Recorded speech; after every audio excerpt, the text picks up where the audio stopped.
हडपसर विधानसभा मतदारसंघात राष्ट्रवादी काँग्रेस अजित पवार गटाला मोठा राजकीय धक्का बसला आहे। पंचायत समितीचे माजी उपसभापती संदीप भानुदास तुपे यांनी राष्ट्रवादी काँग्रेस पक्षाचा राजीनामा दिला असून आज सायंकाळी पुण्यात मुख्यमंत्री देवेंद्र फडणवीस यांच्या उपस्थितीत त्यांचा भाजपमध्ये जाहीर प्रवेश होणार आहे। संदीप तुपे यांच्या भाजप प्रवेशामुळे प्रभाग क्रमांक 15 मधील राजकीय गणिते पूर्णपणे बदलण्याची शक्यता निर्माण झाली आहे।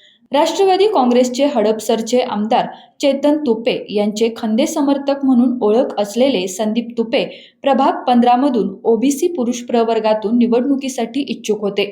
मात्र ऐनवेळी पक्षाकडून बाहेरून आयात केलेल्या उमेदवाराला संधी दिल्याने संदीप तुपे यांची उमेदवारी कापण्यात आली आहे।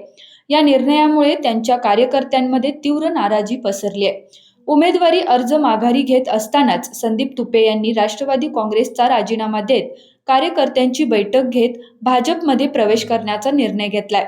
आज होणाऱ्या या प्रवेशामुळे प्रभाग क्रमांक 15 मधील राष्ट्रवादी काँग्रेसचे उमेदवार अडचणीत आले असून भाजपच्या उमेदवारांना याचा थेट फायदा होणार असल्याचे राजकीय जाणकार सांगत आहेत। हडपसरमध्ये निवडणुकीच्या तोंडावर झालेला हा पक्षांतराचा धक्का राष्ट्रवादी काँग्रेस अजित पवार गटासाठी मोठा झटका मानला जातोय। रोकठोक महाराष्ट्राला सबस्क्राईब करा आणि बेल आयकॉनवर क्लिक करायला विसरू नका।